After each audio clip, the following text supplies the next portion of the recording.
तो मूवी की शुरुआत में हम एक हेनरी नाम के आदमी को देखते हैं जो कि अपने डॉग के लिए शिकार करके लाता है।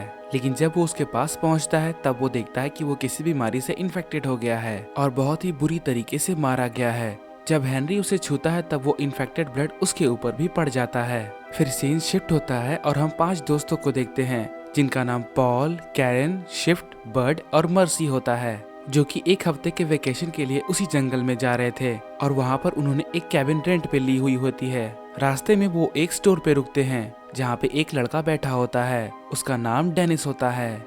जब पॉल उसे हाथ मिलाने के लिए अपना हाथ बढ़ाता है तब डेनिस उसे बहुत बुरी तरीके से काट लेता है। तभी वहाँ पे उस स्टोर का मैनेजर आ जाता है जो कि उसका डैड होता है। वो उसे बहुत डांटता है और उन लोगों से कहता है कि डेनिस बाकी बच्चों की तरह नॉर्मल नहीं है, तो इसके लिए उसे माफ कर देना। इसके बाद मैनेजर उसे अपने घाव धोने को कहता है। उसी दौरान वहाँ पे एक और आदमी मौजूद होता है जो कि उनके वैकेशन के बारे में सुन रहा था और उन्हें वो आगाह करता है, यानी कि सावधान करता है और कहता है कि वो लोग ध्यान से रहें, खासकर तब जब वो जंगल में हो। वहाँ पे ऐसे लोग घूमते हैं जो कि इन्फेक्टेड होते हैं। फिर वे लोग कैबिन में पहुँचते हैं और वहाँ पे नेटवर्क नहीं आने से बर्ड को बहुत ही दुख होता है क्योंकि वो वहाँ पर वीडियो गेम नहीं खेल सकता। इसके बाद बाकी लोग उसे समझाते हैं कि वो लोग वहाँ पर एंजॉय करने आए हैं, न कि गेम खेलने। इसके बाद हम पॉल को देखते हैं जो कि कैरन के पास पहुँचता है और उससे नेटवर्क के बारे में पूछता है और वो उससे कहती है कि नेट अब भी स्लो चल रहा है लेकिन वो अपने फोटो को अपलोड कर सकती है। इसके बाद वो उससे कहता है कि तुम्हें अपना फोन रखकर एंजॉय करना चाहिए।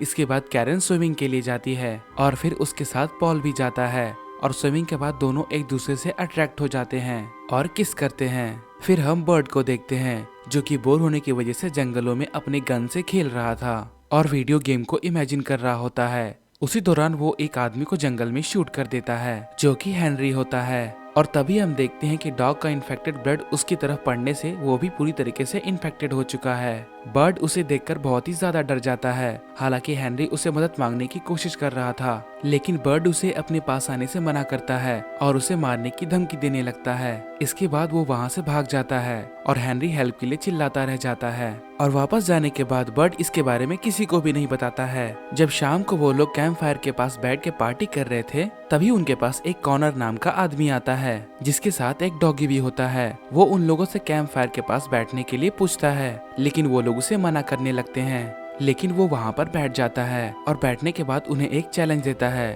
और वो ये कहता है कि जब तक वो लोग यहाँ पर रहेंगे वो लोग पानी की जगह पे सिर्फ बियर पियेंगे। तभी वहाँ पर मौसम खराब हो जाता है और कॉनर अपने डॉग के साथ अपने कैंप में चला जाता है और वो लोग भी अपने कैबिन में चले जाते हैं। जब वो लोग बैठ के आपस में बातें कर रहे होते हैं तभी उस समय कोई दरवाजा नॉक करता है। वो जाकर चेक करता है तब वो देखता है कि वहाँ पर और कोई नहीं बल्कि हेनरी होता है जिसे बर्ड ने गोली मारी थी। वो उन लोगों से मदद मांगता है और कहने की कोशिश करता है कि उसका शरीर चल रहा है और उसे हॉस्पिटल ले जाने की जरूरत है। तभी उसकी नजर बर्ड पे पड़ती है और वो उन लोगों को ये बताने वाला होता है कि बर्ड ने उसे गोली मारी है, लेकिन इससे पहले ही बर्ड दरवाजा बंद कर देता है। वो लोग उसे ऐसा करने से मना करते हैं और उसे कहते हैं कि उसे डॉक्टर की जरूरत है। तभी वे लोग देखते हैं कि हेनरी उनकी गाड़ी लेकर जाने लगता है और उसके बाद वो सभी लोग घर से बाहर आते हैं और हेनरी को गाड़ी से बाहर निकलने के लिए कहते हैं। तभी उसी वक्त हम देखते हैं कि हेनरी का शरीर धीरे धीरे गल रहा होता है और उसी वक्त बर्ड गाड़ी के टायर को पंचर कर देता है जिसकी वजह से हेनरी बाहर आ जाता है। वो लोग उसे अपने आप से दूर रहने के लिए कहते हैं और पॉल भी एक जलती हुई लकड़ी लेकर उसे डराने की कोशिश करने लगता है, लेकिन हेनरी की यह हालत देखकर उसके हाथों से लकड़ी गिर जाती है और हेनरी के शरीर में फिर आग लग जाती है और फिर वो दौड़ता हुआ जंगलों की तरफ चला जाता है। और फिर इसके बाद हम देखते हैं कि वो लोग जब आपस में इसके बारे में डिस्कस कर रहे होते हैं तो कैरन उन सभी से कहती है कि हमें इसके बारे में पुलिस को बताना चाहिए क्योंकि हमारी इसमें कोई भी गलती नहीं है। लेकिन उनके पास पुलिस को कांटेक्ट करने के लिए ना तो कोई फोन था और ना ही गाड़ी, और उनकी गाड़ी में भी इन्फेक्शन फैल चुका था।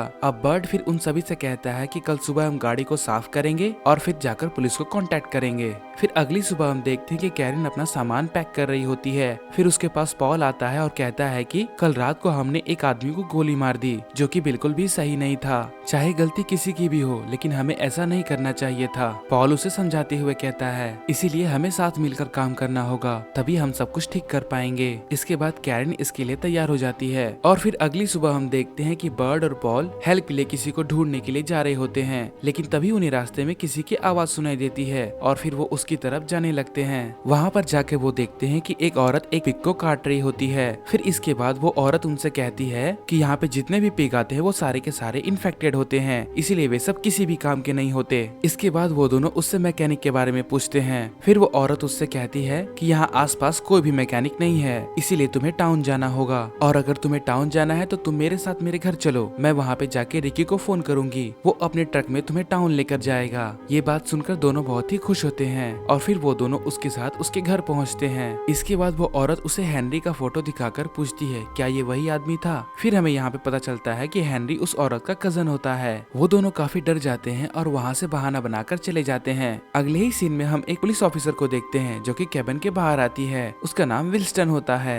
जो कि वहाँ पे पेट्रोलिंग कर रही होती है। इसके बाद पॉल उसे बताता है कि उनके ऊपर एक इन्फेक्टेड आदमी ने हमला कर दिया था। इसके बाद वो पुलिस ऑफिसर कहती है कि उसे इसके बारे में रिपोर्ट लिखनी पड़ेगी। हालांकि वो पुलिस ऑफिसर काफी अजीब बर्ताव कर रही होती है, लेकिन उसके बाद उसे पॉल हेल्प के लिए कहता है और एक गाड़ी मदद के लिए मांगता है। फिर वो एक गाड़ी भेजने के लिए कह के वहाँ से चली जाती है। अब पॉल और बर्ड जब गाड़ी की सफाई कर रहे होते हैं तब उन्हें कॉर्नर का डॉग दिखाई देता है जो कि इन्फेक्टेड लग रहा था, जिसकी वजह से पॉल काफी डर जाता है और उससे पत्थर से मारने वाला होता है। लेकिन तभी मर्सी वहाँ पे आ जाती है और उस डॉग के आसपास गन से शूट करती है और वो डॉग वहाँ से डरकर भाग जाता है। और अगले ही सीन में हम देखते हैं कि कैरन सो रही होती है। पॉल उसके पास जाता है और उसे सोता हुआ देखकर वहाँ से जाने लगता है, लेकिन कैरन उसे रोक लेती है और अपने पास लेटने के लिए कहती है। इसके बाद वो उसे किस करने लगती है, लेकिन जब पॉल उसे टच करता है तब उसे काफी दर्द होने लगता है। फिर वो उसके ऊपर से चादर हटाता है और देखता है कि कैरन भी इन्फेक्टेड हो चुकी है, जिसकी वजह से डरकर वो सभी लोगों को हेल्प के लिए आवाज लगाता है। इसके बाद कैरन उन सभी से हेल्प करने के लिए कहती है,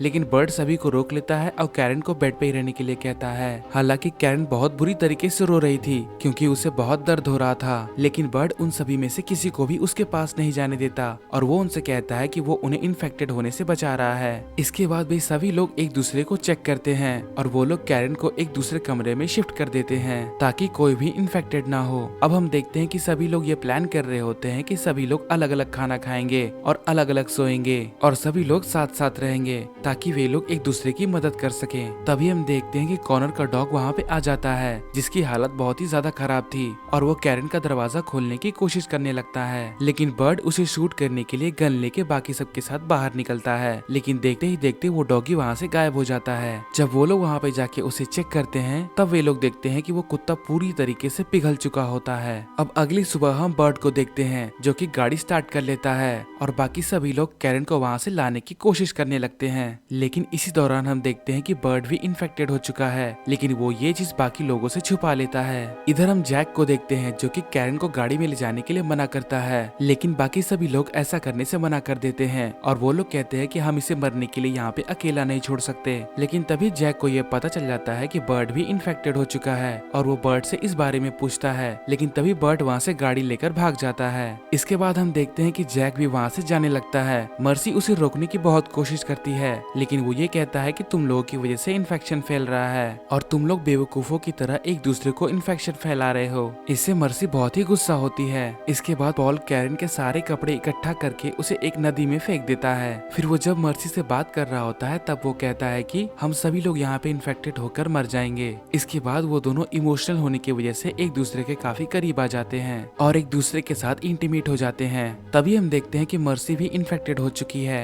तभी हम बर्ड को देखते हैं जो कि उसके स्टोर में पहुंच जाता है और मैनेजर उसकी ये हालत देख के समझ जाता है कि वो भी इन्फेक्टेड हो चुका है। बर्ड उसे डॉक्टर को फोन करने के लिए कहता है और वो मैनेजर मान जाता है। तभी हम देखते हैं कि उसका बेटा बर्ड को अचानक काट लेता है। तभी वो मैनेजर उस पर बहुत गुस्सा करता है क्योंकि उसका एक पहले ही बेटा मर चुका था और दूसरा बेटा इन्फेक्टेड हो चुका है। इससे वो बर्ड को मारने के लिए एक गन मंगाता है और बर्ड बहुत ही डर जाता है और वहाँ से गाड़ी लेकर भागने लगता है। उसके जाने के बाद मैनेजर उस आदमी से कहता है कि केबिन में गए हुए सारे लोग इन्फेक्टेड हो चुके हैं, इसीलिए हमें पुलिस को फोन करना चाहिए और उन लोगों को मार देना चाहिए। और वो लोग उसे मारने के लिए बर्ट की गाड़ी के पीछे जाने लगते हैं। इधर बर्ट ये बात समझ जाता है कि वो लोग उसे मारने के लिए पीछे आ रहे हैं। फिर बर्ट अपनी गाड़ी से उतरकर जंगल की तरफ भागने लगता है। और इधर हम मर्सी को देखते हैं जो कि इन्फेक्टेड हो चुकी थी। जब वो अपने पैरों से हेयर को रिमूव कर रही थी तब बहुत बुरी तरीके से उसके साथ उसकी स्किन भी रिमूव हो जाती है और इससे उसे बहुत दर्द होता है और वो बहुत रोने लगती है। इधर हम पॉल को देखते हैं जो कि बाहर नदी के किनारे खड़ा था। तभी हेनरी उस पर अटैक करके उसे पानी में गिरा देता है और इससे हमें पता चलता है कि वो जलने के बाद भी जिंदा था, लेकिन पॉल हेनरी को नदी में डुबाकर मार देता है। इधर मर्सी को इन्फेक्टेड होने की वजह से बहुत ही बुरी तरीके से ब्लीडिंग हो रही थी, इसीलिए वो बाहर जाकर मदद के लिए जैक को आवाज लगाती है और फिर तभी हम देखते हैं कि वहाँ पे वो डॉग आ जाता है और वो मर्सी पे बहुत बुरी तरीके से हमला कर देता है और उसकी चीख निकल जाती है।